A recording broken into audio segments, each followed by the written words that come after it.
Good evening. आज हम लोग संस्कृत क्लास 10th है चैप्टर 2 की पढ़ाई करेंगे। चैप्टर 2 का नाम है हमारा पाटलिपुत्र।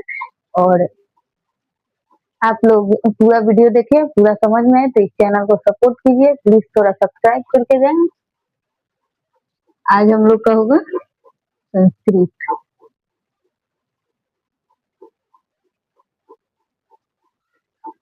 संस्कृत का पाठ 2।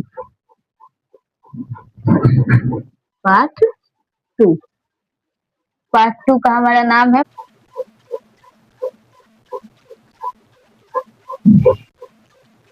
पाटलिपुत्र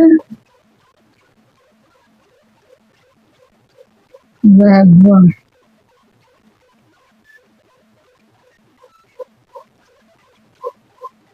यह एक निबंध है और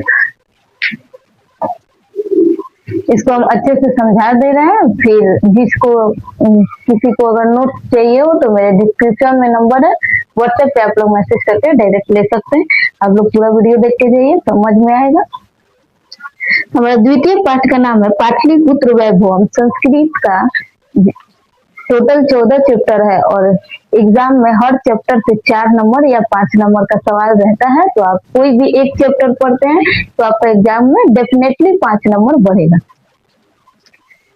बिहार राज्यस्य राजधानी नगरम पाटलिपुत्रम सर्वेषु कालेषु महत्वम धार्यत।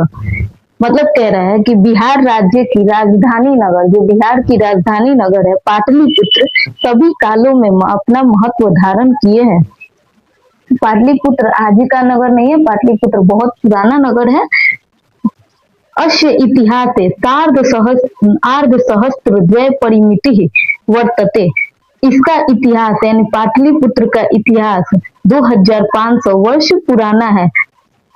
अत्र धार्मिक क्षेत्रम, राजनीतिक क्षेत्रम, उद्योग क्षेत्रम च विशेषण ध्यान आकर्षम। यहाँ पाटलिपुत्र में जो धार्मिक क्षेत्र है जैसे महावीर मंदिर, गुरुद्वारा, राजनीतिक क्षेत्र जैसे हाई कोर्ट, संसद भवन, उद्योग क्षेत्र विशेष रूप से हमारे ध्यान को आकर्षित करता है। वैदेशिक यात्रिन यानी विदेशी यात्री, कौन कौन से एग्जाम में पूछा है, कौन कौन से विदेशी यात्री पाटलिपुत्र आए थे। मेगास्निच, फाहियान, ह्वेनसोंग इति प्रभृत्य पाटलिपुत्रस्य वर्णन स्वसंस्मरण ग्रंथेषु चक्रु। यानी जो जो विदेशी यात्री पाटलिपुत्र आए थे अपने ग्रंथों में पाटलिपुत्र का अपने ग्रंथों में पाटलिपुत्र का वर्णन किए हैं। पाठे असीमन पाटलिपुत्र वैभवस्य सामान्य परिचयो वर्तते। यानी पाठे असीमन, इस पाठ में हमें पाटलिपुत्र के वैभव के बारे में, पाटलिपुत्र के दृश्य के बारे में सामान्य परिचय पढ़ना है। हम लोग देखें, बिहार राज्य की राजधानी कौन सी नगर है? पाटलिपुत्र, जिसे अभी मध्यकाल में पटना कहा जाने लगा। मध्यकाल से पाटलिपुत्र को ही पटना कहा जाने लगा।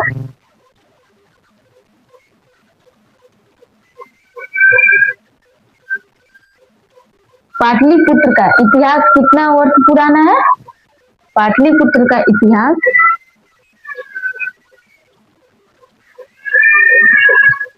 पाटलिपुत्र का इतिहास कितना वर्ष पुराना है? 2500। पाटलिपुत्र का इतिहास कितना पुराना है? एग्जाम में पूछता है। कौन कौन से विदेशी यात्री पाटलिपुत्र आए थे और अपने अपने ग्रंथों में पाटलिपुत्र का वर्णन किए हैं? विदेशी यात्री।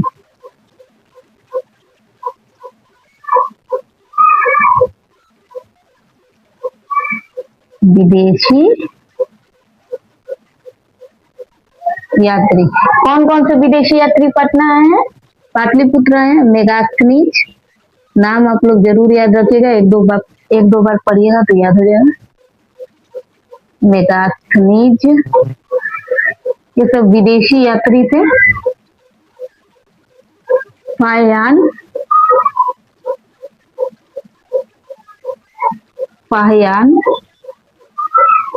ह्वेनसोंग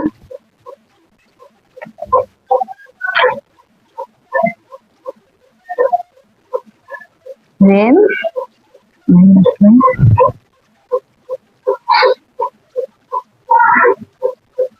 वेन सॉन्ग इट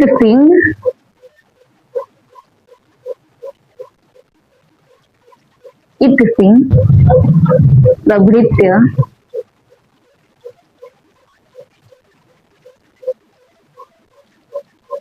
इत्यादि। कौन कौन से विदेशी यात्री पाटलिपुत्र आए थे? मेगास्थनीज, फाहियान, वेनसोंग, इत्सिंग, प्रभृत्य इत्यादि। मेगास्थनीज, फाहियान, वेनसोंग, इत्सिंग, प्रभृत्य इत्यादि। मेगास्थनीज, फाहियान, वेनसोंग, इत्सिंग, प्रभृत्य इत्यादि। पाटलिपुत्र का इतिहास, पाटलिपुत्र का जो इतिहास है वह कितना वर्ष पुराना है? 2500 वर्ष। पाटलिपुत्र का इतिहास जो है कितना वर्ष पुराना है? 2500 वर्ष। अब कौन कौन से विदेशी यात्री थे, कौन कौन से विदेश के यात्री थे जो पाटलिपुत्र आए थे और पाटलिपुत्र आकर उसके दृश्य, उसके वैभव का अपने अपने ग्रंथों में वर्णन किए?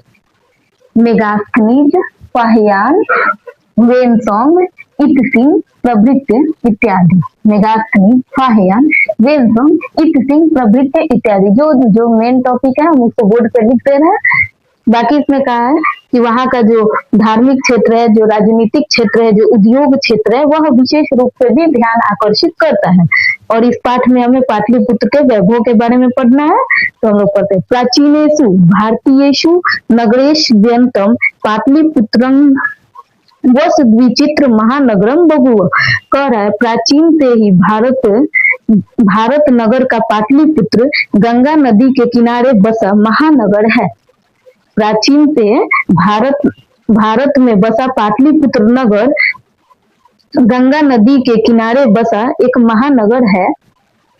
पाटलिपुत्र किस नदी के किनारे बसा है? पाटलिपुत्र गंगा नदी के किनारे बसा है। पाटलिपुत्र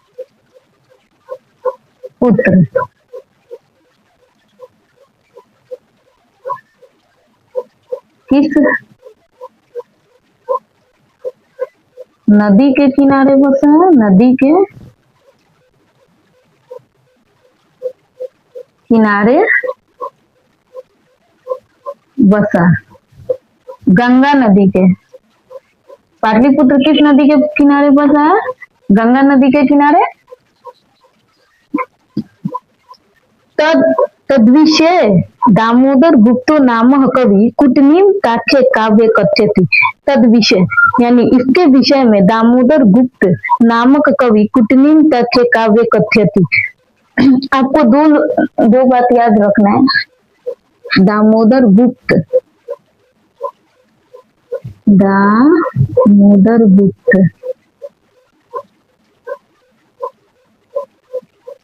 और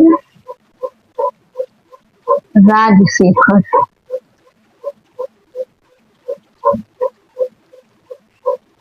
एग्जाम में गड़बड़ी हो जाती है कि दामोदर गुप्त की जो रचना है, जो उनका ग्रंथ है, तो उसका नाम क्या है? तो कुटनीम ताख्य। दामोदर गुप्त की रचना का क्या नाम है, जिसको इन्होंने खुद से लिखा है? कुटनीम ताख्य। और राजशेखर की जो रचना है उनका क्या नाम है? राजशेखर की रचना यहाँ नहीं है। काव्य मीमांसा। काव्य मीमांसा आप लोग याद रखिएगा। अगर राजा का बात आ रहा है, मांस का बात आ रहा है, तो राजा दीजिएगा मांस। राजा लोग मांस खाते हैं, तो काव्य मीमांसा राजशेखर ने लिखा है। और दामोदर गुप्त की रचना का क्या नाम है? कुटनीम ताख्य। राजशेखर काव्य मीमांसा, दामोदर गुप्त कुटनीम ताख्य। वही कह रहा है कि दामोदर गुप्त ने अपने काव्य यानी कुटनीम ताख्य में कहा है पाटलिपुत्र के बारे में। दामोदर गुप्त ने कुटनीम ताख्य जो उनकी रचना है उसमें है कहा है कि अस्ति महितल तिलकम सरस्वती कुलगृहम महानगरम नामना पाटलिपुत्रम परिभूत पुरंद स्थानम। अस्ति यानी यह, कहाँ लिखा है, इसको मिटा देते हैं। पाटलिपुत्र का इतिहास कितना वर्ष पुराना है? 2500 वर्ष। कौन कौन से विदेशी यात्री में कौन कौन से विदेशी यात्री पाटलिपुत्र आए थे?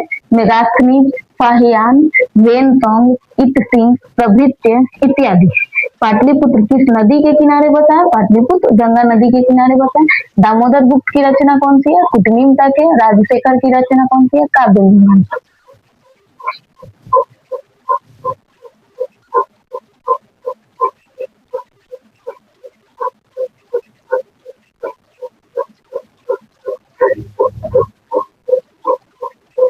आप लोग को थोड़ा भी समझ में आ रहा हो तो प्लीज इस चैनल को थोड़ा सब्सक्राइब करते जाए, और जो भी 10th क्लास के बच्चे हो बिहार बोर्ड से एग्जाम जो देने वाले हैं, जो देंगे, उन्हीं के पास ये वीडियो को शेयर जरूर कर दें। राजशेखर की रचना कौन सी है? काव्य मीमांसा। और दामोदर गुप्त की रचना कौन सी है? कुटनीमता। पटना का इतिहास कितना वर्ष पुराना है? 2500 वर्ष। आगे पढ़ते कि दामोदर गुप्त ने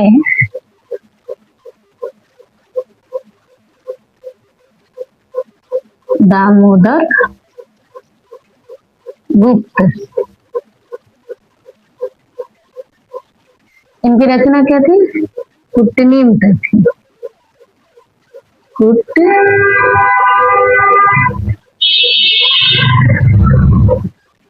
आप लोग वैसे भी ट लिखे थे ना, वैसे भी लिख सकते हैं, और ऐसे भी ये लग जाता है तो आधा ही गिनाता है। कोई भी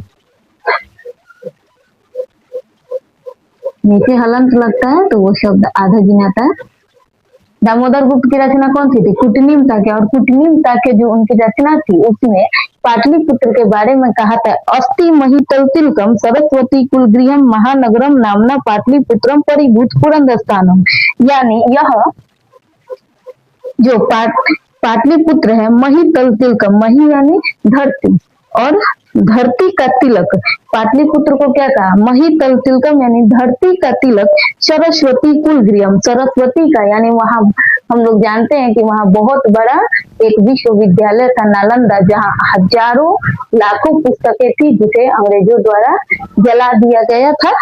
तो सरस्वती का यानी विद्या का कुलगृह, विद्या का कुलगृह महानगर, और नामना पाटलिपुत्र परिभूत पुरंदर स्थानम।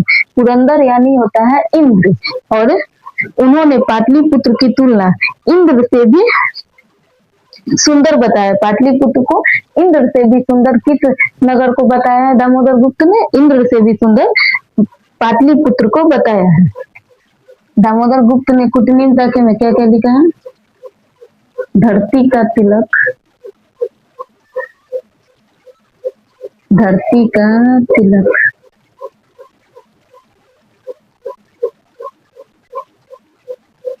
और क्या कहा है? सरस्वती का कुलगृह, विद्या का सरस्वती,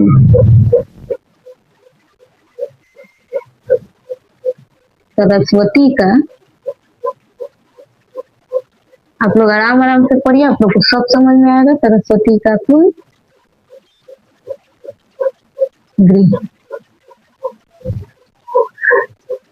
और इंद्र से भी सुंदर, इंद्र से भी सुंदर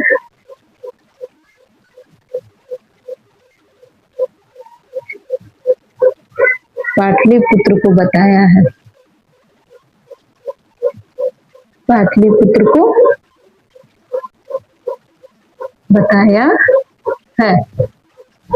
दामोदर गुप्त की रचना कुटनीमताच, और पाटलिपुत्र को क्या क्या कहा है? धरती का तिलक, सरस्वती का कुलगृह, इंद्र से भी सुंदर पाटलिपुत्र को बताया है। धरती का तिलक, सरस्वती का कुलगृह, इंद्र से भी सुंदर पाटलिपुत्र को बताया। हम लोग जानते हैं कि पटना आज का नगर नहीं है बच्चों, पटना बहुत ही पुराना नगर है। उसके सब पहले एक पाटली ग्राम हुआ करता था, बाद में वो पाटलिपुत्र बना, और मध्यकाल में पटना बना। और यह अभी पहले की तरह छोटा शहर नहीं रहा, यहाँ बहुत सारे विकास हो चुके हैं और बहुत बड़ा यह एक महानगर बन चुका है हमारे बिहार राज्य की राजधानी पाटलिपुत्र। इतिहासे सूर्यते यत गंगा तीरे बुद्धकाले पाटलिग्रामः स्थितः आसीत्। इतिहास में, इतिहासे सूर्यते यानी इतिहास में सुना जाता है कि गंगा के किनारे बुद्ध काल के समय गंगा के किनारे एक पाटली ग्राम स्थित था। यानी जब बुद्ध का समय चल रहा था, जब बुद्ध के समय में गंगा के किनारे जो था एक गांव बसा हुआ था पाटली ग्राम। बुद्ध के समय एग्जाम में पूछता है कि बुद्ध के काल के समय पाटलिपुत्र का क्या नाम था या पाटलिपुत्र को किस नाम से जाना जाता था। तो बुद्ध के समय पाटलिपुत्र नहीं था, बुद्ध के समय क्या था, पाटली ग्राम था। यह एक मतलब बहुत पुराने दिनों से यह नगर है पाटली ग्राम, आज बहुत विकसित हो चुका है। पाटली ग्राम था और पाटली ग्राम अभी भी कहाँ बसा है, गंगा के किनारे, और पाटली ग्राम गंगा के किनारे बसा था।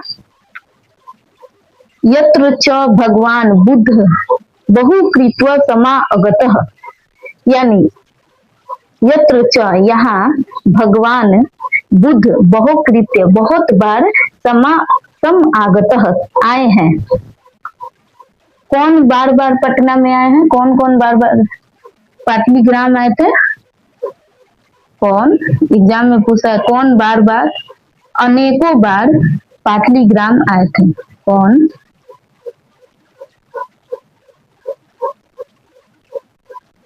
अनेकों बार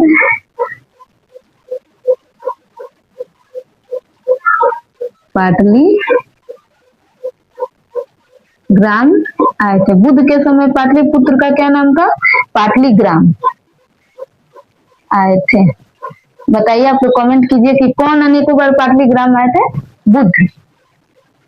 बुद्ध को कौन नहीं जानता, बुद्ध भगवान को। तेन कथित मासित यद ग्रामो अयम महानगरम भविष्यति किंतु कलहस्य अग्निदहस्य जलपुरस्य च भयात सर्वदा क्रांत भविष्यति।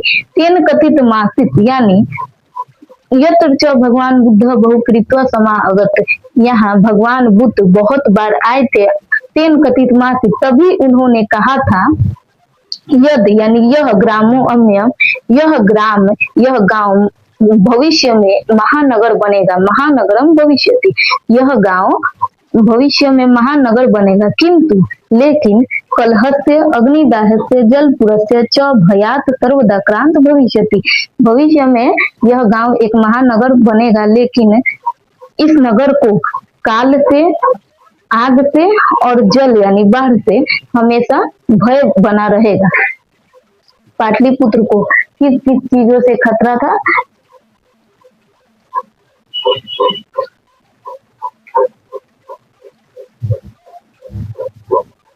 पाटली पुत्र को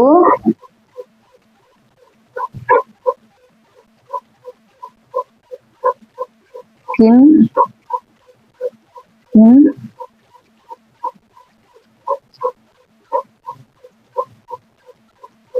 पाटलिपुत्र को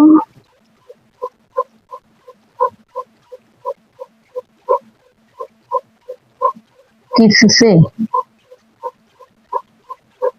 खतरा रहेगा। और हम लोग देखें, भगवान बुद्ध ने कहा था कि पाटली ग्राम जो आगे चल के महानगर बनेगा तो इसे काल, आग और बाढ़ यानी जलपुर से यानी बाढ़ से हमेशा खतरा बना रहेगा। और हम लोग देखे कि जो पाटलिपुत्र का विश्वविद्यालय नालंदा था उसे आग से जला दिया गया था, जिसमें लाखों पुस्तकें नष्ट हो गई थी, जल गई थी। और अभी भी हमें पाटलिपुत्र अगर हम जाके देखते हैं तो अभी भी हमें इसका दृश्य देखने को मिलता है। वहाँ अभी भी कई जली हुई पुस्तकें लाइब्रेरी में रखी हुई है।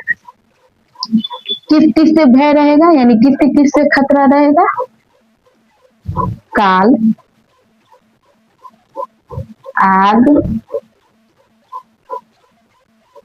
और बाढ़ और बाढ़। दामोदर गुप्त का रचना कौन सा था? दामोदर गुप्त की रचना कुटनीम साक्ष्य, और दामोदर गुप्त ने अपने रचना कुटनीम साक्ष्य में पाटलिपुत्र के बारे में क्या कहा? तो दामोदर गुप्त ने कुटनीम साक्ष्य रचना में पाटलिपुत्र के बारे में कहा कि यह नगर, यह महानगर धरती का तिलक, या फिर एग्जाम में ये भी पूछता है कि दामोदर गुप्त ने पाटलिपुत्र की तुलना किससे की है? दामोदर गुप्त ने पाटलिपुत्र की तुलना किससे की? थोड़ा मतलब क्वेश्चन को घुमा के पूछता है कि बच्चे थोड़ा कंफ्यूज हो, और जो बच्चे जो थोड़ा दिमाग लगाते हैं वो उसको बना देते हैं। किससे की है? तो धरती का तिलक, सरस्वती का कुलगृह और इंद्र से भी सुंदर पाटलिपुत्र को बताया है। किसने बताया है? दामोदर गुप्त ने अपने रचना कुटनीम साक्ष्य में। बुद्ध के समय पाटलिपुत्र का क्या नाम था? बुद्ध के समय पाटलिपुत्र का नाम था पाटलीग्राम। और कौन अनेकों बार, यानी कौन बार बार पटना आए थे? कौन बार बार पाटलीग्राम आए थे? तो बुद्ध बार बार पाटलीग्राम आए थे। और जब वो बार बार पाटलीग्राम आए थे तभी उन्होंने कहा था कि पाटलिपुत्र भविष्य में एक महानगर बनेगा, यानी बहुत बड़ा नगर बनेगा, लेकिन इसको 3 चीज से हमेशा खतरा रहेगा: काल, आग और बाढ़। किससे खतरा रहेगा? काल, आग और बाढ़। ठीक है, हम लोग आगे बढ़े। दामोदर गुप्त की रचना कुटनीम साक्ष्य, धरती का तिलक, सरस्वती का कुलगृह, इंद्र से भी सुंदर पाटलिपुत्र को बताया है। बुद्ध के समय पाटलिपुत्र का नाम पाटलीग्राम था। कौन बार बार पाटलीग्राम आए थे? बुद्ध पाटलीग्राम आए थे। और पाटलिपुत्र को किससे खतरा रहेगा? काल, आग और बाढ़। चलिए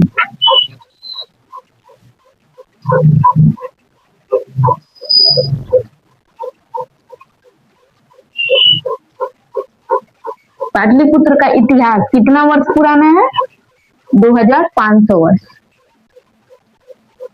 पाटलिपुत्र में कौन कौन से विदेशी यात्री आए थे और अपने अपने ग्रंथों में पाटलिपुत्र का जाकर वर्णन किए थे?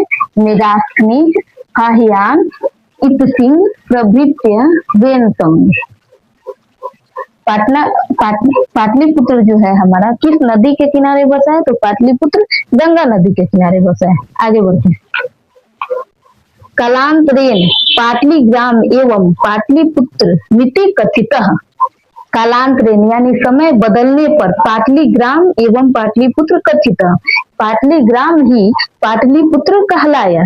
कालांतरेण समय बदलने पर पाटलीग्राम ही पाटलिपुत्र कहलाया। जब धीरे धीरे समय बदलता गया तो पाटलीग्राम को क्या कहना जाए? कंफ्यूज हो जाएगा। समय बदलने पर पाटलीग्राम को क्या कहने जाने लगा? क्या कहा जाने लगा? पाटलीग्राम, समय बदलने पर पाटलीग्राम ही पाटलिपुत्र कहलाया। समय बदलने पर पाटलीग्राम ही पाटलिपुत्र कहलाया। कभी कभी बच्चों कोई भी कंफ्यूज हो जाता है थोड़ा बहुत। चंद्रगुप्त मौर्यस्य काले अस्य नगरस्य शोभा रक्षा व्यवस्था च अत्युत्कृष्टिदितं यूनान राजदूत मेगास्थनीज स्व संस्मरणेषु निरूपयति।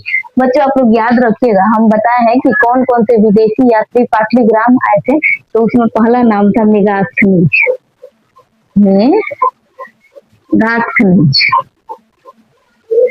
हम लोग देखे हैं कि पहला नाम था मेगास्थनीज।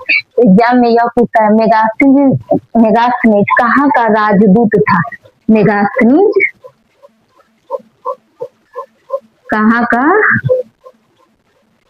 राजदूत था? तो मेगास्थनीज यूनान एक देश है, और यूनान का यह विदेशी यात्री था। कौन से विदेश का था? यूनान का राजदूत था मेगास्थनीज।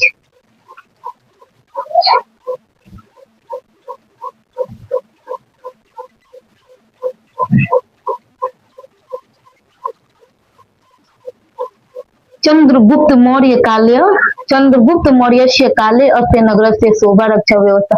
चंद्रगुप्त मौर्य के काल के समय जो पाटलिपुत्र थी, पाटलिपुत्र की शोभा और रक्षा व्यवस्था अत्युत्कृष्टा की द्वितीय यूनान राजदूतों मेगास्थनीज स्वसंस्मरणेषु निरूपयति।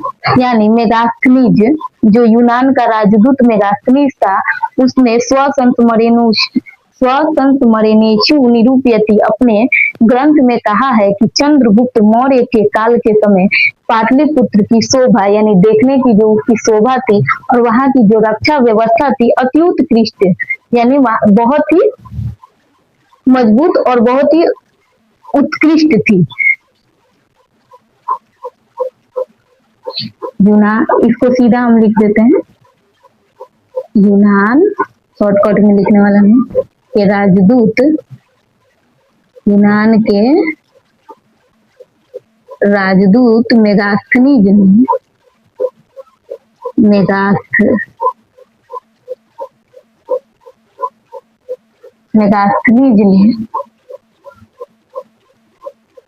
अपने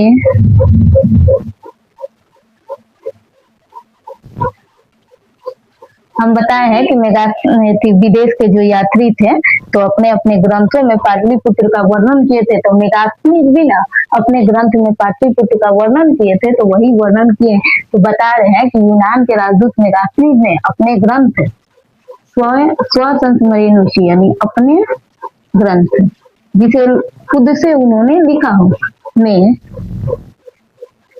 कहा था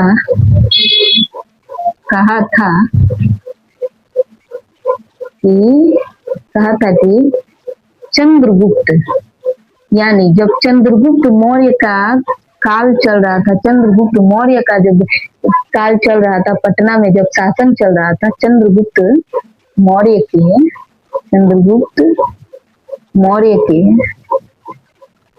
काल के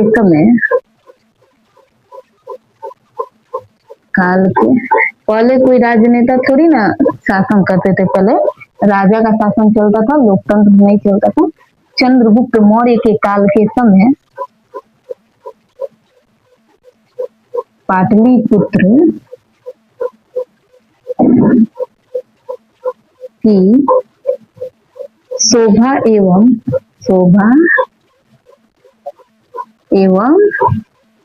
रक्षा व्यवस्था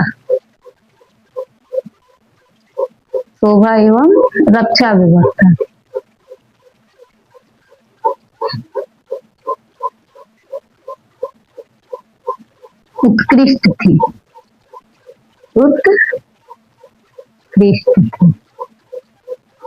परीक्षा में पूछता है कि किसके काल के समय पाटलिपुत्र की शोभा एवं रक्षा व्यवस्था उत्कृष्ट थी या अच्छी थी, तो चंद्रगुप्त मौर्य के काल के समय पाटलिपुत्र की शोभा और रक्षा व्यवस्था अच्छी थी। आगे भी बढ़ना है कि किसके काल में पाटलिपुत्र का विकास हुआ, किसके काल में वहां का वैभव सुंदर दिखने लगा।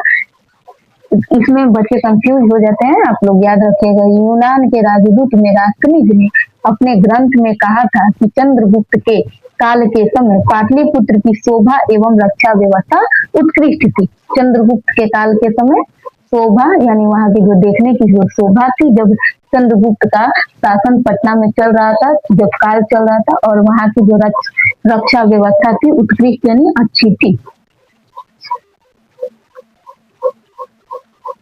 अस्य नगरस्य वैभव प्रिय दर्शनी अशोकस्य समय सूत्रा समृद्धम। अस्य यानी इस नगर का वैभव प्रिय दर्शनी यानी देखने में प्रिय, इस नगर का वैभव देखने में प्रिय अशोक के समय में सूत्रा समृद्धम, अशोक के समय में पाटलिपुत्र का वैभव जो था देखने का जो प्रिय दर्शनी वहां का वैभव बहुत ही समृद्ध हुआ। अशोक के समय, चंद्रगुप्त के समय पाटलिपुत्र की शोभा और रक्षा व्यवस्था उत्कृष्ट थी। अशोक के समय जब अशोक का शासन पटना में, अशोक का शासनकाल पटना में चला, अशोक के समय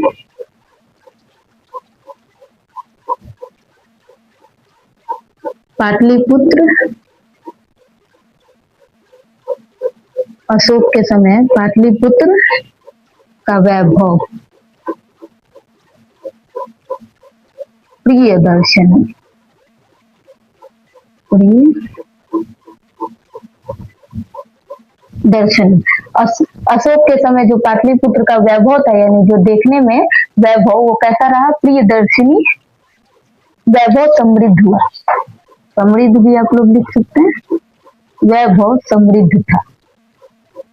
समृद्ध यानी बहुत ही प्रसिद्ध, प्रसिद्ध था। अशोक के समय पाटलिपुत्र का जो वैभव था, वहां का जो दृश्य था, वो बहुत ही समृद्ध था। चंद्रगुप्त के समय, चंद्रगुप्त के काल के समय पाटलिपुत्र की शोभा और वहां की जो रक्षा व्यवस्था थी वो उत्कृष्ट थी। और पाटलिग्रामी आगे चलकर क्या कहलाया? पाटलिपुत्र कहलाया। यूनान के राजदूत मेगास्थनीज ने अपने ग्रंथ में कहा था कि चंद्रगुप्त मौर्य के काल के समय पाटलिपुत्र की शोभा एवं रक्षा व्यवस्था उत्कृष्ट थी। अशोक के समय पाटलिपुत्र का वैभव समृद्ध था।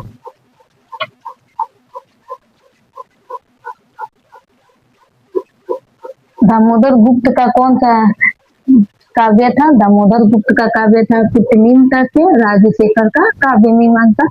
कुटनीम तात्या में जो दामोदर गुप्त थे वो क्या क्या कहे थे पटना के बारे में? तो पटना के बारे में दामोदर गुप्त ने कहा था कि यह धरती का तिलक, सरस्वती का कुलगृह, यानी विद्या का महासागर मानिए तो विद्या का सबसे बड़ा स्थान, और इसकी तुलना इंद्र से भी सुंदर की थी। कौन बार बार पटना आए थे? तो कौन नहीं, बुद्ध के समय पाटलिपुत्र का क्या नाम था? बुद्ध के समय पाटलिपुत्र का नाम पाटलिग्राम था। और कौन अनेकों बार पटना आए थे? बुद्ध अनेकों बार पटना आए थे और उन्होंने कहा था कि पाटलिपुत्र भविष्य में एक महानगर बनेगा, लेकिन इसे काल, आग और बाढ़ से हमेशा खतरा बना रहेगा। बहुकालम पाटलिपुत्र से प्राचीन सरस्वती परंपरा प्रावर्तत, यानी पाटलिपुत्र की जो सरस्वती परंपरा है बहुत ही प्राचीन है। जो पाटलिपुत्र की जो सरस्वती परंपरा है वह कितना पुराना है? बहुत ज्यादा प्राचीन, बहुत ज्यादा पुराना है। इति राजशेखर काव्य मीमांसा, यहाँ आ गया इति राजशेखर काव्य मीमांसा नाम के कवि शिक्षा प्रमुख के ग्रंथे सादरम स्मृति। राजशेखर काव्य अपने स्वयं काव्य मीमांसा में राजशेखर की रचना कौन सी है?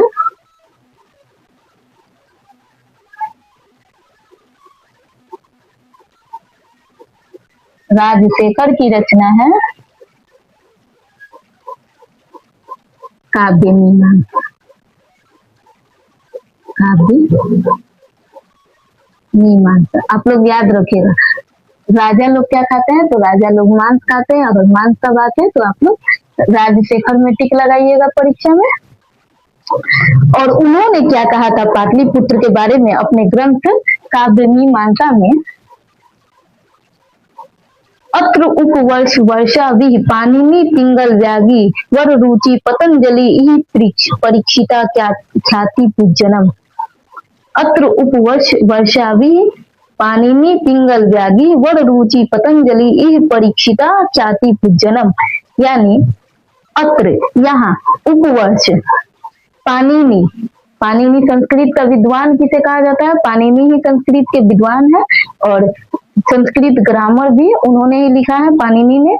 पिंगल, व्यागी, वर रुचि और पतंजलि से, पतंजलि ने यहीं से ख्याति प्राप्त किया है। जो राजशेखर थे काव्य मीमांसा अपने ग्रंथ में पाटलिपुत्र के बारे में क्या कहा? राजशेखर ने काव्य मीमांसा में पाटलिपुत्र के बारे में कहा कि यहीं से उपवर्ष नाम है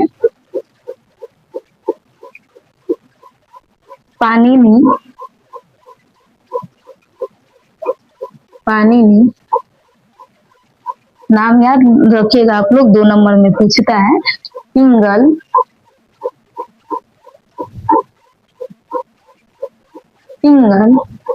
व्यागी,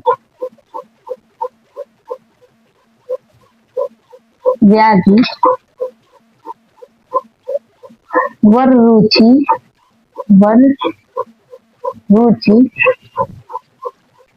पतंजलि ने यहीं से ख्याति प्राप्त की है। ख्याति यानी बहुत प्रसिद्ध होना, ख्याति प्राप्त की, प्रसिद्ध हुए, प्राप्त की। राजशेखर ने काव्य मीमांसा में पटना के बारे में क्या कहा कि जो उपवर्ष थे, पाणिनि थे, पिंगल, व्याधि, वररुचि, पतंजलि। पतंजलि का हम लोग देखते हैं कि बहुत सारा, जो पतंजलि बहुत फेमस है और बहुत सारा प्रोडक्ट हमें मिलता है पतंजलि का। तो पतंजलि ने भी यहीं से ख्याति प्राप्त की, पाटलिपुत्र यानी पटना से ही इतने सारे लोग प्रसिद्ध हुए हैं। पाटलिपुत्र में बहुत से, पाटलिपुत्र का इतिहास बहुत अच्छा है और बहुत ज्यादा है। कौन कौन थे? उपवर्ष, पाणिनि, पिंगल, व्याधि, वररुचि, पतंजलि ने यहीं से ख्याति प्राप्त की। नाम क्या क्या था?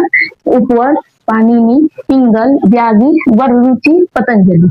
उपवर्ष, पाणिनि, पिंगल, व्याधि, वररुचि, पतंजलि।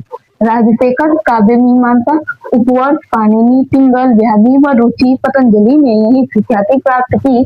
ऐसा राजशेखर ने अपने ग्रंथ काव्य मीमांसा में, जिसे खुद से उन्होंने लिखा था, उसमें कहा। कतिपयेषु प्राचीन संस्कृत ग्रंथेषु पुराणादिषु पाटलिपुत्रस्य नामांतरं पुष्पपुरं कुसुमपुरं वा प्राप्यते। कतिपयेषु यानी कहा जाता है कि प्राचीन के संस्कृत ग्रंथों में पुराणादिषु पाटलिपुत्र से, पाटलिपुत्र का पुराना नाम मिलता है। संस्कृत का जो प्राचीन ग्रंथ है, यानी संस्कृत के जो पुराने ग्रंथ हैं, उसमें पाटलिपुत्र का कितने सारे पुराने नाम भी मिलते हैं।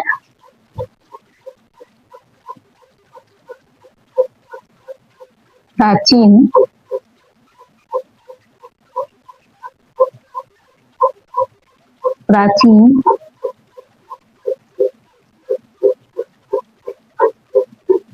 संस्कृत ग्रंथों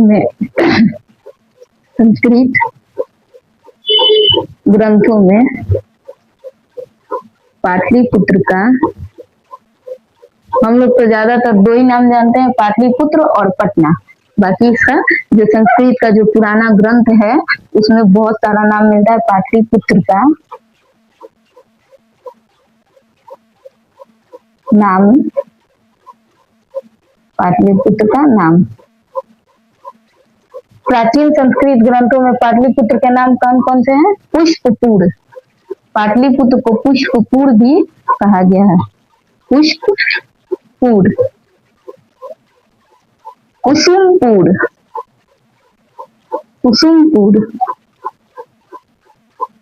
एक था पाटलीग्राम,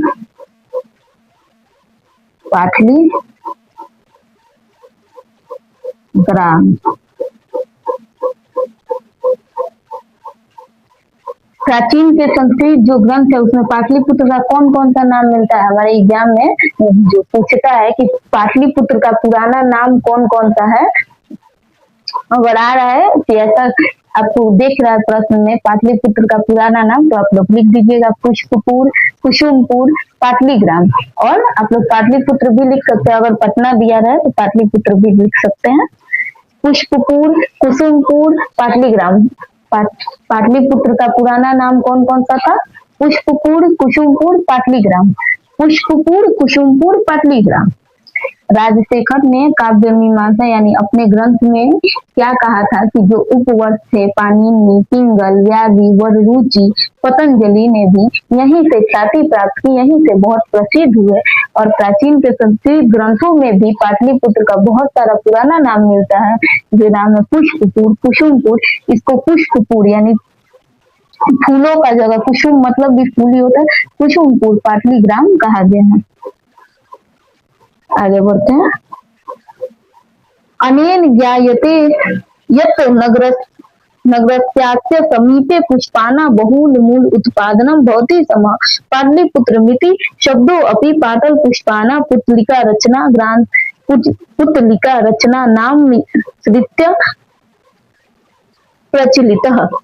अनेन ज्ञायते यानी ज्ञात किया जाता है यानी जाना जाता है कि यत नगरस्या समीपे, इस नगर के समीप में पुष्पाना बहुल मूल उत्पादन बहुत ही, इस नगर के समीप यानी पाटलिपुत्र का जो नगर था उसके आसपास में पुष्पाना बहुल मूल उत्पादन, पुष्पों का फूलों का बहुत उत्पादन होता था।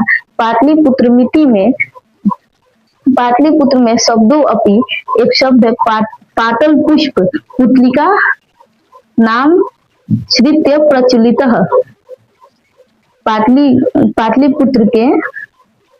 पाटलिपुत्र नगर के आसपास पाटल पुष्प का बहुत ज्यादा उत्पादन होता था।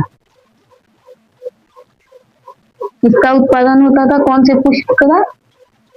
पाटलिपुत्र में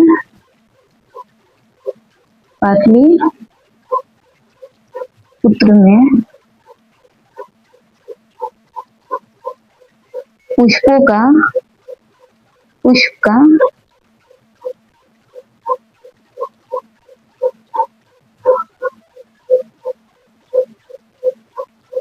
उत्पादन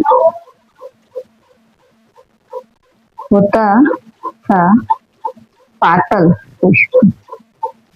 और कह रहा है बच्चों ये जो पाटल पुष्प थे, पाटल नाम के पुष्प थी, पाटल नाम का फूल पाटलिपुत्र में बहुत ही उगाया जाता था। कौन सा? पाटल नाम का फूल, पाटल नाम का फूल पाटलिपुत्र में बहुत ही उगता था और इसी पाटल पुष्प के नाम के आधार पर ही पाटलिपुत्र का नाम पड़ा है। पाटल पुष्पों के नाम के आधार पर ही पाटलिग्राम का नाम, पटना का नाम पाटलिग्राम या पाटलिपुत्र रखा गया। किस फूल के नाम के आधार पर पटना का नाम रखा गया? तो पाटल पुष्प के नाम के आधार पर पटना का नाम रखा गया है। ठीक है। शरत काले नगरे असीमन कौमुदी महोत्सव इति महान समारोह गुप्त वंश शासन काले अति प्रचलति। यहाँ से हमारा थोड़ा टॉपिक अलग है, ठीक है, हम लोग इसको मिटाते हैं। राजशेखर का कौन सा ग्रंथ था? काव्य मीमांसा में राजशेखर ने क्या कहा कि उपवर्ष, पाणिनि, पिंगल, व्यागी, वरुचि, पतंजलि, इतने सारे लोग ने यहीं से ख्याति प्राप्त की, यहीं से बहुत प्रसिद्ध हुए। प्राचीन के संस्कृत ग्रंथों में पाटलिपुत्र का बहुत पुराना नाम भी मिलता है, पुष्पपुर, कहीं पुष्पपुर देखने को मिलता है, तो कहीं पाटलिपुत्र को लोगों ने कुसुमपुर कहा है। बुद्ध के समय पाटलिपुत्र को पाटलिग्राम कहा गया। पाटलिपुत्र में पुष्पों का उत्पादन अधिक होता था, पाटल, और कहा जाता है कि इसी पुष्प के, इसी फूल के नाम के आधार पर पटना का नाम रखा गया है, ऐसा इतिहास में कहा जाता है।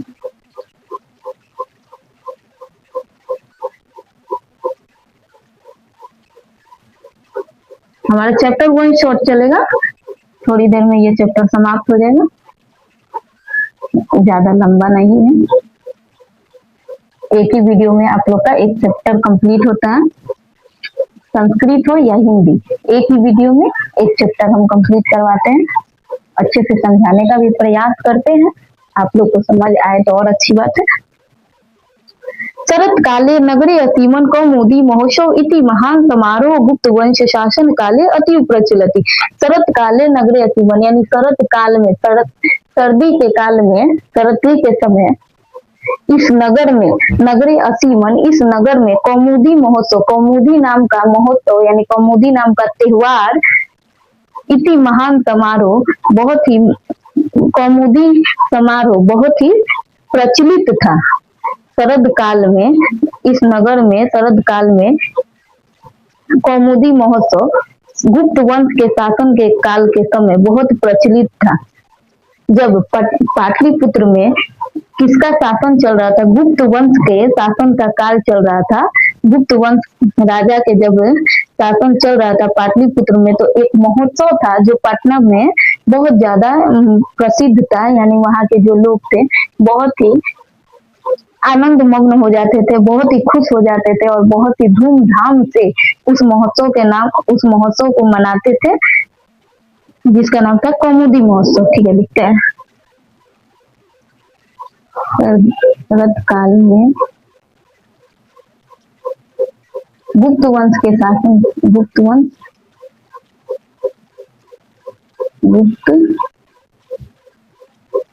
बार बार गलत हो जाए। गुप्त वंश के काल के समय, गुप्त वंश के काल के समय, गुप्त वंश के काल के समय पाटलिपुत्र में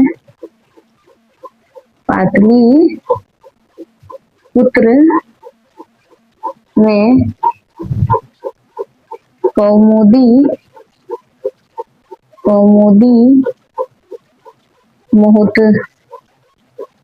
महोत्सव बहुत प्रचलित था।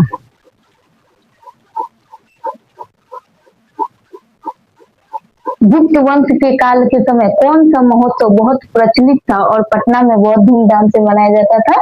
तो कौमुदी महोत्सव। कौन सा महोत्सव पाटलिपुत्र में बहुत ज्यादा प्रसिद्ध था? कौमुदी महोत्सव। और किसके समय में प्रसिद्ध था? तो गुप्त वंश के समय एक कौमुदी महोत्सव होता था और वहां के लोग बहुत ही अच्छे से इस महोत्सव को मनाते थे। तत्र सर्वे जनाः आनंदमग्नाः अभूवन्। तत्र यानी तब सभी लोग, सर्वे जना आनंद मग्न हो जाते थे। इस महोत्सव के समय वहां के जो लोग थे बहुत ही आनंद मग्न हो जाते थे। संप्रति दुर्गा पूजा अवसरे तादृश एवं समारोह दृश्यते।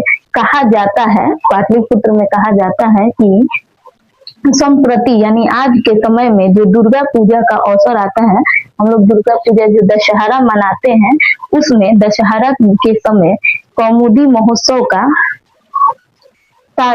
दृश्य यानी दृश्य, कौमुदी महोत्सव समारोह का दृश्य देखने को मिलता है। दुर्गा पूजा के समय, दुर्गा पूजा के अवसर पर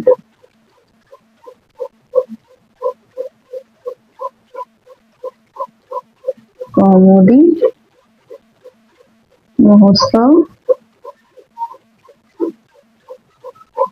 महोत्सव का दृश्य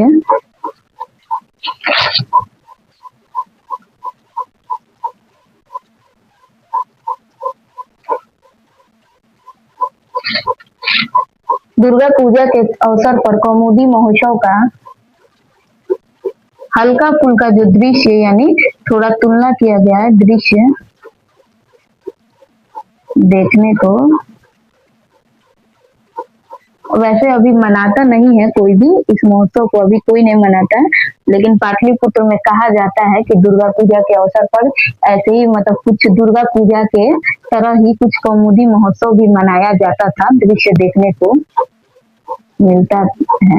परीक्षा में हम लोग का पूछता है, ऐसे नहीं पूछेगा डायरेक्ट, परीक्षा में कोई भी क्वेश्चन डायरेक्ट नहीं पूछता है सीधा साधा, क्योंकि 10th का मैट्रिक का एग्जाम होता है, तो हमारे परीक्षा में पूछता है कि कौमुदी महोत्सव की तुलना किस त्योहार से की गई है? तो दुर्गा पूजा से। कौमुदी महोत्सव की तुलना या कौमुदी महोत्सव किस अवसर पर आज के समय में किस त्योहार में कौमुदी महोत्सव का दृश्य देखने को मिलता है? तो दुर्गा पूजा के।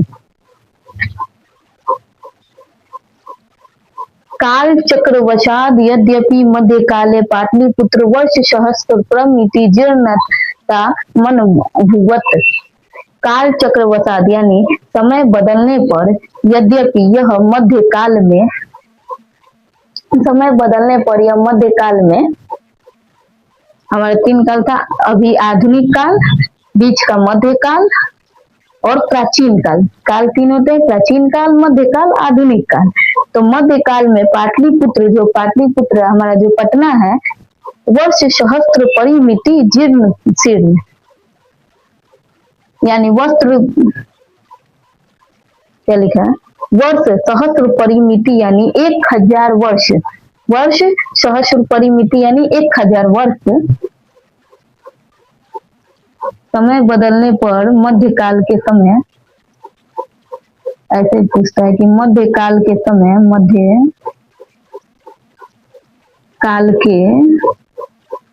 मध्यकाल के समय पाटलिपुत्र मध्यकाल के समय पाटलिपुत्र कितने वर्षों तक जीर्ण शीर्ण रहा, यानी वहां की जो व्यवस्था थी अच्छी नहीं रही। तो हर नगर होता है या हर राज्य होता है जिसमें मतलब कभी कभी वहां की जो व्यवस्था होती है बिगड़ जाती है, वहां की जो शासन व्यवस्था होती है, वहां का जो रहने की व्यवस्था होती है वो बिगड़ जाती है। तो मध्यकाल के समय पाटलिपुत्र 1000 वर्षों तक 1000 वर्षों तक 1000 वर्षों तक जीर्ण शीर्ण रहा, यानी वहां की व्यवस्था बिगड़ी रही, जीर्ण शीर्ण जीर्ण शीर्ण रहा।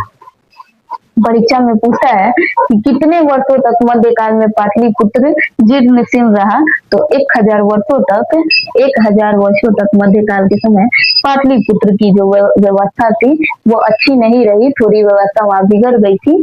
मध्यकाल में 1000 वर्ष तक पाटलिपुत्र पर कुछ संकट थे, कुछ वहां की व्यवस्था अच्छी नहीं रही।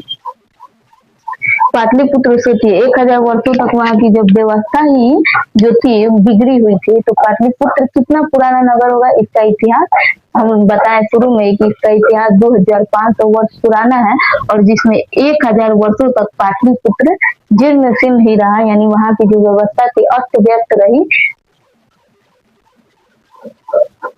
मुगल वंश शासन काले अस्य नगर से समृद्ध हो जाता। जब मुगल वंश का शासन काल आया तो इस नगर का समृद्ध हुआ, यह नगर प्रसिद्ध हुआ। मुगल वंश के शासन के समय फिर हम लोग बताए गुप्त वंश के काल के समय पाटलिपुत्र में कौमुदी महोत्सव बहुत प्रचलित था। दुर्गा पूजा के अवसर पर कौमुदी महोत्सव का दृश्य देखने को मिलता है। मध्यकाल के समय पाटलिपुत्र 1000 वर्षों तक जीर्ण शीर्ण रहा, यानी अस्त व्यस्त रहा। थोड़ी देर में चैप्टर खत्म हो जाएगा।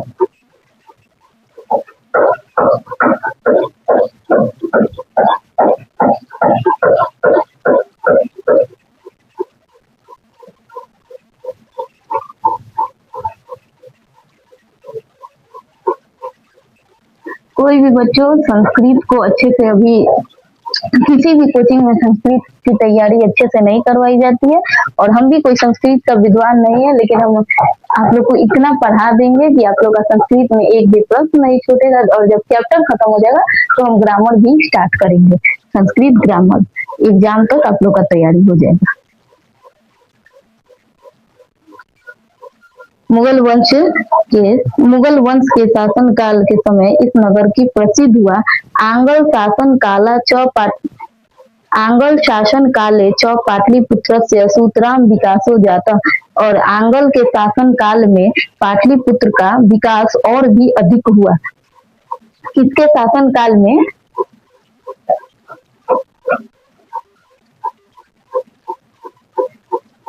किसके शासन? आप लोग से एक भी पैसा नहीं मांगा जा रहा है, इसलिए बोला जा रहा है कि थोड़ा चैनल को सब्सक्राइब कर दीजिए और दोस्तों में शेयर करें। किसके शासन काल में पाटलिपुत्र का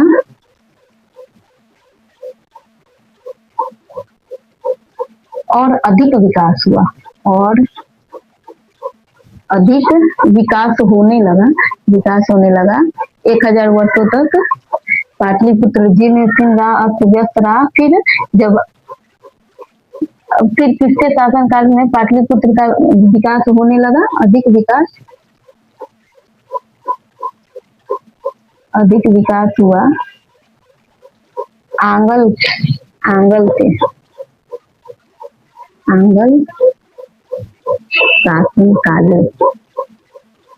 शासन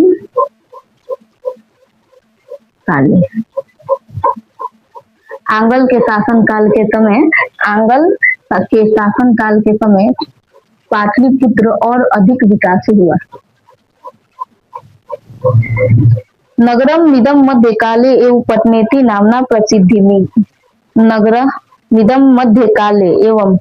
नामना प्रसिद्धि अमागतः।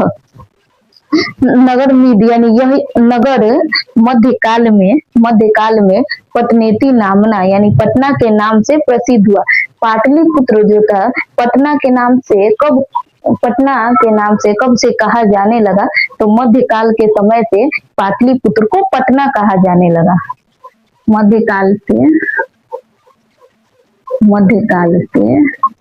प्राचीन काल में पटना का नाम पाटलीग्राम या पाटलिपुत्र था, और मध्यकाल से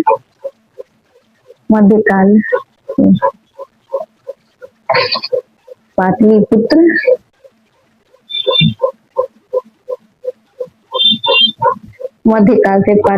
को पटना कहा जाने लगा। मध्यकाल के समय पाटलिपुत्र का नाम क्या हो गया? मध्यकाल के समय पाटलिपुत्र का नाम पटना हो गया। पहले पाटलीग्राम था, फिर पाटलिपुत्र हुआ, फिर मध्यकाल में पटना हो गया। किसके शासनकाल में पाटलिपुत्र का विकास हुआ? तो आंगल के शासनकाल में पाटलिपुत्र का विकास हुआ और मध्यकाल से पाटलिपुत्र का नाम पटना रखा गया। अय व शब्द पतन नीति शब्द निर्गत है। क्या कर रहा है? अयम व शब्द यानी यह जो पटना शब्द है, पतन नीति शब्द निर्गत, पतन शब्द के नाम पर रखा गया है। पटना जो नाम है, एग्जाम में पूछा है कि पाटलिपुत्र का नाम पटना किस शब्द के नाम के आधार पर रखा गया है? तो पतन शब्द के नाम के आधार पर। पाटलीग्राम की फूल के आधार पर रखा गया, तो पाटलिपुत्र के नाम के आधार पर। और जो पटना नाम रखा गया किस शब्द के आधार पर रखा गया? तो पतन नाम के शब्द से ही पटना रखा गया। नगर से पालिका देवी पटन देवी अद्यापि पूज्यते। इस नगर की जो पालिका देवी है पटन देवी के नाम से पूजी जाती है। हम लोग जानते हैं कि पटना में पटन देवी है।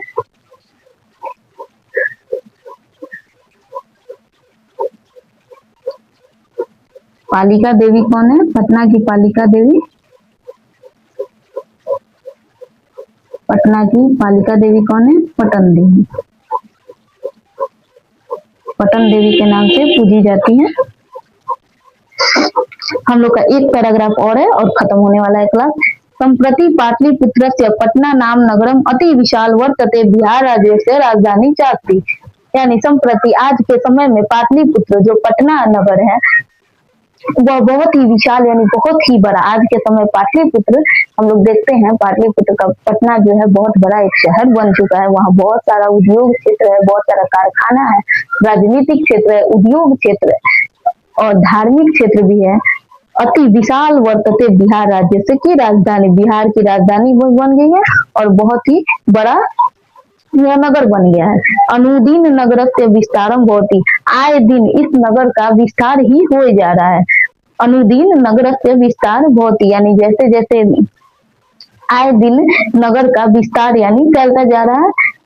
अस्य उत्तरस्य दिशि गंगा नदी प्रवृत्ति, पूछता है अस्य उत्तरस्य यानी इसके उत्तर दिशा में गंगा नदी प्रवहती। हम लोग देखे हैं कि पटना किस नदी के किनारे बसा है? तो पटना गंगा नदी के किनारे बसा है।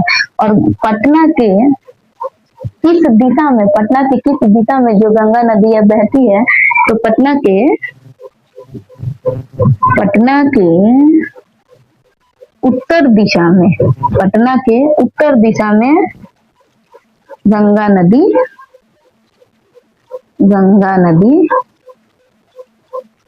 है। पटना के किस दिशा में गंगा नदी है? उत्तर दिशा में, और गंगा नदी के किनारे ही पटना बसा है। तस्य ऊपरी गांधी सेतु नाम संग्रह एशिया महादेशस्य दीर्घतम सेतु की रेलयान सेतु रपि निर्मियानो वर्तते।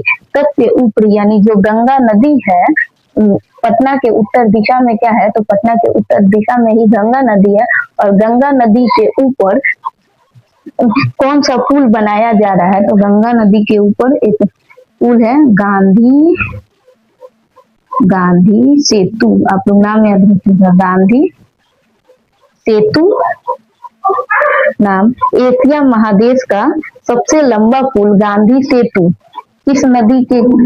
ऊपर है, गंगा नदी के ऊपर है। एशिया महादेश का सबसे लंबा जो पुल है गांधी सेतु पुल, वह पटना के उत्तर दिशा में जो गंगा नदी बहती है उसी के ऊपर है। इसलिए पटना का इतिहास बहुत ज्यादा पुराना है। पटना में बहुत सारे चीज है। नगरे असीमन, आप लोग को ये समझ में है, गंगा नदी के ऊपर एक पुल है जो एशिया महादेश का सबसे लंबा पुल है। गांधी सेतु, वह किस नदी के ऊपर बसा है? तो गंगा नदी के ऊपर।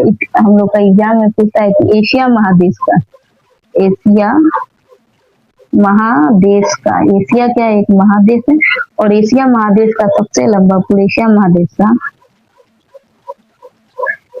सबसे लंबा पुल गांधी सेतु गंगा नदी के ऊपर बसा है। गांधी सेतु गंगा नदी के ऊपर बसा है, बना हुआ है, बना है। एशिया महादेश का सबसे लंबा पुल गांधी सेतु गंगा नदी के ऊपर बसा है। नगरे असीमन उत्कृष्ट संग्रहालय, उच्च न्यायालय, सचिवालय, गोलगृह, तारामंडल, जैविक उद्यान, मौर्य कालिक अवशेष, महावीर मंदिर इत्यादि दर्शनीय संति। हम लोग आगे बढ़े। किसके शासनकाल में पाटलिपुत्र और अधिक विकास हुआ? पाटलिपुत्र का सबसे ज्यादा विकास किसके शासनकाल में हुआ? आंगल के शासनकाल में। मध्यकाल से पाटलिपुत्र को क्या कहा जाने लगा? पटना कहा जाने लगा। पटना, पाटलिपुत्र पटना नाम से किस काल में प्रसिद्ध हुआ? तो मध्यकाल में। पटना किस शब्द के नाम पर रखा गया? तो पटन शब्द के नाम के आधार पर पटना रखा गया। पटना के उत्तर दिशा में कौन सी नदी है? पटना के उत्तर दिशा में गंगा नदी है। एशिया महादेश का सबसे लंबा पुल गांधी सेतु किस नदी के ऊपर बसा है? तो गंगा नदी के ऊपर ही एशिया महादेश का सबसे लंबा पुल स्थित है।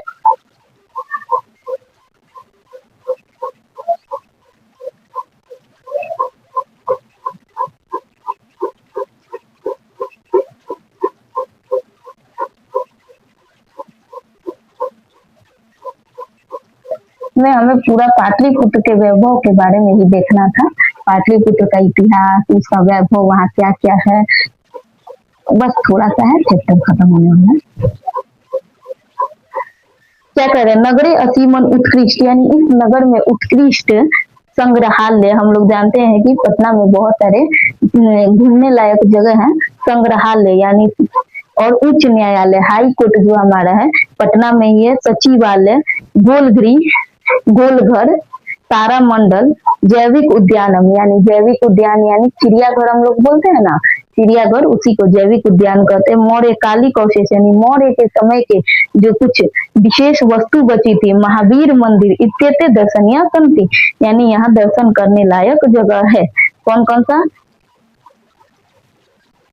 तो हमारा एग्जाम में पूछता है ना कि पाटलिपुत्र में कौन कौन सा दर्शनीय स्थल है? पाटलिपुत्र का, पाटलिपुत्र का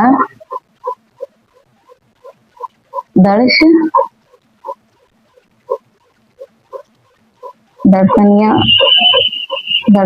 स्थल। पाटलिपुत्र में कौन कौन से दर्शनीय स्थल है? संग्रहालय,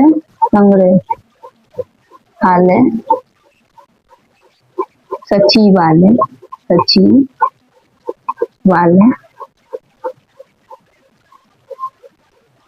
उच्च न्यायालय,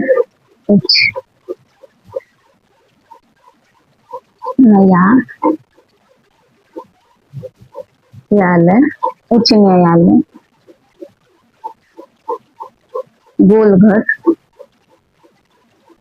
गोलघर, तारामंडल। अगर एग्जाम में आए तो आप लोग ऐसे भी लिख सकते हैं कि कौन कौन से वहां दर्शन करने लायक स्थल है, और एक बार आप लोग पढ़ भी लीजिएगा तो याद हो जाएगा। तारामंडल, जैविक उद्यान यानी चिड़ियाघर, जैविक उद्यान, मौर्य कालिक अवशेष,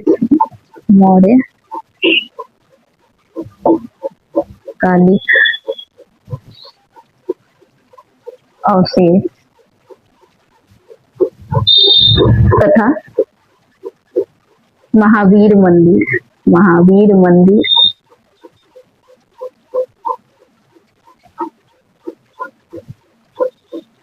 इत्यादि।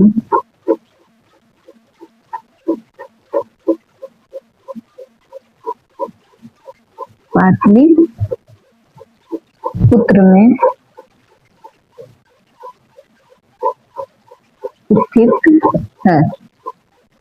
पाटलिपुत्र का दर्शनीय स्थल कौन कौन सा है? संग्रहालय, सचिवालय, उच्च न्यायालय, गोलघर, तारामंडल, जैविक उद्यान, मौर्यकालिक अवशेष तथा महावीर मंदिर इत्यादि पाटलिपुत्र में स्थित है। प्राचीन पटना नागरे सिख संप्रदाय पूजनीय स्थल दशम गुरु गुरु गोविंद सिंह जन्म स्थानम गुरुद्वारेति नामना प्रसिद्ध वर्तते। यानी कह रहा है प्राचीन पटना नागरे यानी प्राचीन समय में प्राचीन काल से ही 3 काल होता है, प्राचीन काल, मध्यकाल और आधुनिक काल। आधुनिक काल जो अभी हमारा समय चल रहा है, तो प्राचीन काल से ही सिख संप्रदाय जो सिख लोग हैं, सिख धर्म के जो लोग हैं, उनके लिए पटना पूजनीय स्थल रहा है।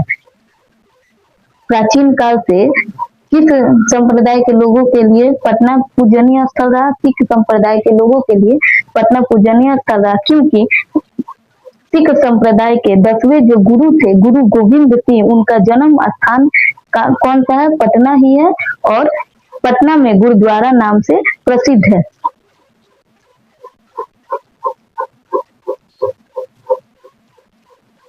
सिख धर्म के लोगों का, सिख ऐसे पूछता है एग्जाम में कि किस धर्म के लोग पाटलिपुत्र प्राचीन समय से किस धर्म के लोगों के लिए पाटलिपुत्र पूजनीय स्थल रहा? इसको मिटा देते हैं, जगह नहीं है। पाटलिपुत्र का दर्शनीय स्थल संग्रहालय, सचिवालय, उच्च न्यायालय, गोलघर, तारामंडल, जैविक उद्यान, मौर्यकालिक तथा महावीर मंदिर इत्यादि पाटलिपुत्र में स्थित है। हम आप लोग को थोड़ा अच्छे से समझाने का प्रयास कर रहे हैं, इसलिए थोड़ा समय लग रहा है, नहीं तो चैप्टर तो छोटा सा ही है, और आप लोग जितना अच्छे से पढ़ेंगे उतने अच्छे से आप लोग अपना एग्जाम में लिख के आएंगे, जितने अच्छे से समझ आएगा। दर्शनीय स्थल है हमारा, क्या बताया कि प्राचीन समय में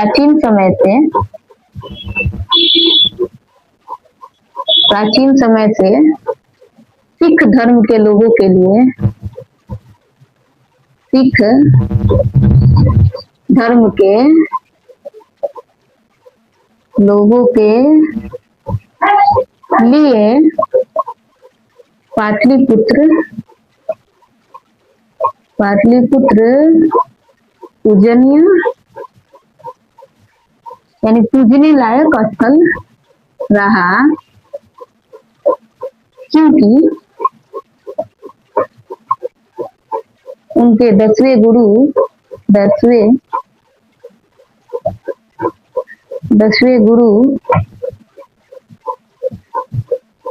और ये भी पूछता है कि सिख संप्रदाय के 10वें गुरु का नाम क्या है? तो गुरु नानक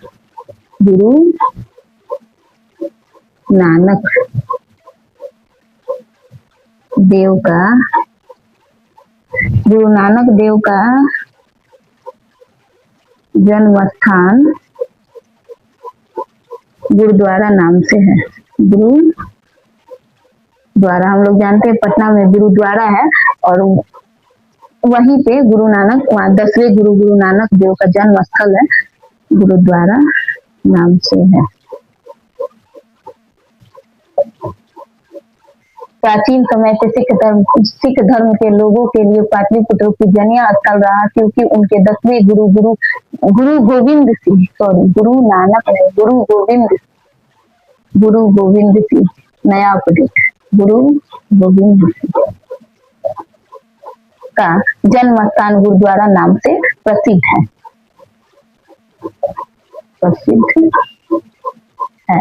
पूरा लिखना पड़ता है, इसलिए थोड़ा थोड़ा गलती हो जाता है। तत्र देशस्य तीर्थयात्री दर्शनार्थ मायन्ति।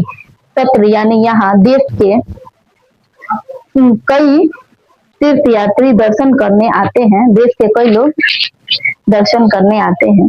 एवं पाटलिपुत्र प्राचीन कालतम अद्यावधि विभिन्न क्षेत्रेषु वैभव धारयति। और पाटलिपुत्र प्राचीन काल से अद्यावधि आज के समय में विभिन्न क्षेत्रों में इसका वैभव धारण किया है। सर्वोच्च संकलित रूपेण संग्रहालय दर्शनीयमिति पर्यटन मानचित्रे नगरमिदं महत्वपूर्ण पूर्णम, यानी जो हमारा मानचित्र है उसमें पटना नगर एक महत्वपूर्ण स्थान लिया हुआ है। हमारे विश्व का जो मानचित्र है उसमें पटना नगर का एक पटना नगर महत्वपूर्ण स्थान है, पटना नगर का महत्वपूर्ण स्थान है विश्व के मानचित्र में।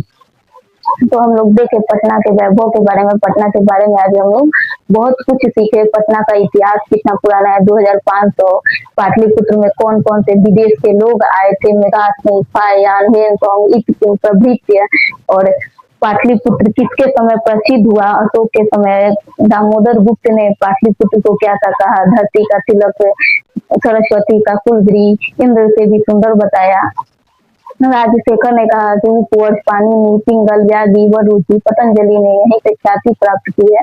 पटना से, पटना का इतिहास 1000 वर्षों तक पटना अस्त व्यस्त रहा, यानी वहाँ की व्यवस्था अच्छी नहीं रही। और हमारा चैप्टर खत्म हुआ। हमें लगता है कि आप लोग को अच्छे से समझ में आया होगा।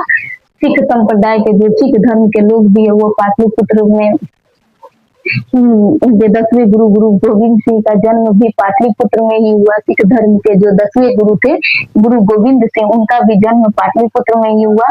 और उनका जन्म स्थान किस नाम से प्रसिद्ध है? तो उनका जन्म स्थान गुरुद्वारा नाम से प्रसिद्ध है। और विश्व का जो मानचित्र है उसमें पटना नगर का महत्वपूर्ण स्थान है। हम लोग का क्लास खत्म होता है और हमें लगता है कि आप लोग को अच्छे से समझ में आया होगा। और प्लीज आप एक सब्सक्राइब करके जाए।